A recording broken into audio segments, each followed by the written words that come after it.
Tapos number 6 guys, so mag-add lang din tayo ng corner daw sa mga appropriate location. So, eto, okay na rin naman tong mga to na to. Check natin dun sa training guide natin. Ito yun. Mali lang siya. For the fifth, we need to put corners on all buildings. Take note that all buildings should have corners on them. Remember to follow only what is said on the banner. So, ganito yung gagayahin natin. Lalagyan lang natin ng corner lahat ng buildings. Okay? Check natin. So, based dun sa isa-isang building lang. So, ang gagawin na natin dito guys, hanap tayo ng magandang position. Dito siguro. Yan. Dapat maganda yung, hanap lang kayo ng image na same angle or kita yung dito sa part na to. Diba?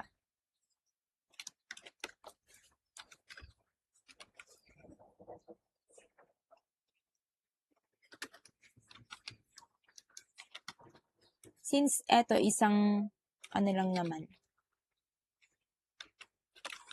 Tapos check natin tong kung kita, kung naka-recess, hindi. So, ito lang ilalagay natin. Kailangan nyo siyang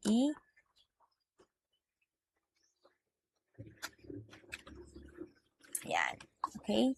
And then next, dito naman, sa kabila. Hanap tayo na mas magandang image pa. Yung same at kita yung kanilang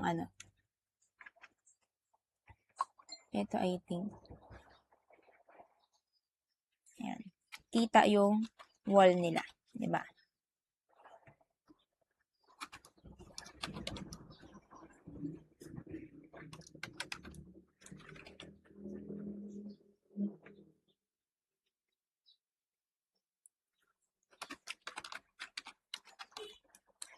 Isang lang din to guys.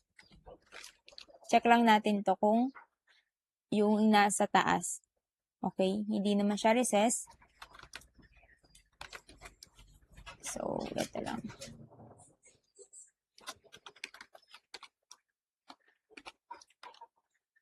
Next, itong maliit na to. Hanap tayo ng magandang.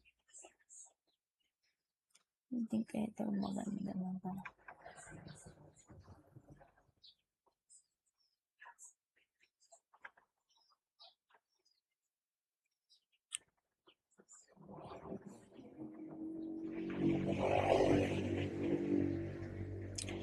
Doon siya naglagay sa kabila.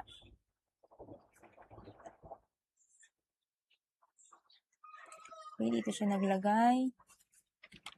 Dito tayo maglalagay.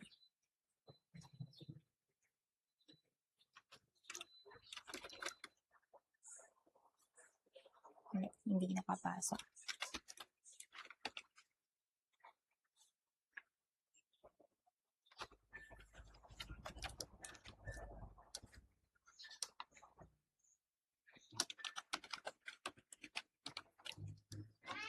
Ito naman. Magkakaibang building kasi ito eh.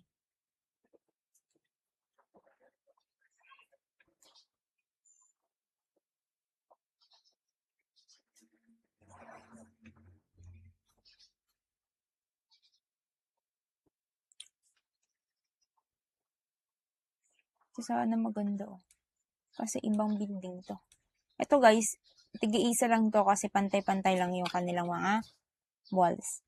Dito lang siguro tayo maglagay. Ito lang yung hindi kita. Kasi dito sa kabila, kita naman. Yan o. Diba? Susug lang natin.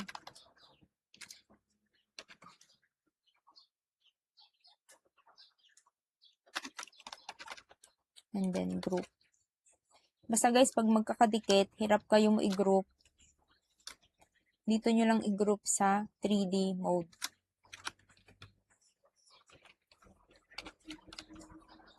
Ito pa. Hanap ulit tayo na magandang wall. I think this one.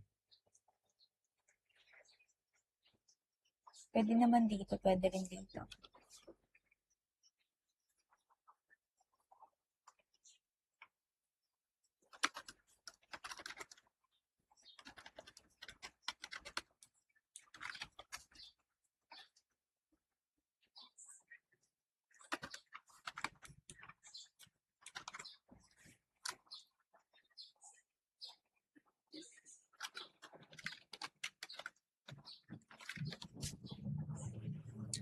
I-check nyo lang yung mga attic. Ito yung attic yung nasa taas, yung parang triangle. Dito pa, ito na lang natin.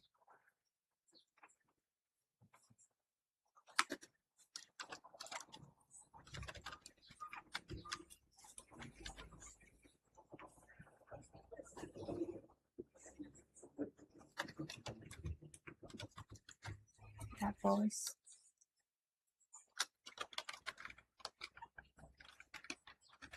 and tapos na yun. Pasa na natin.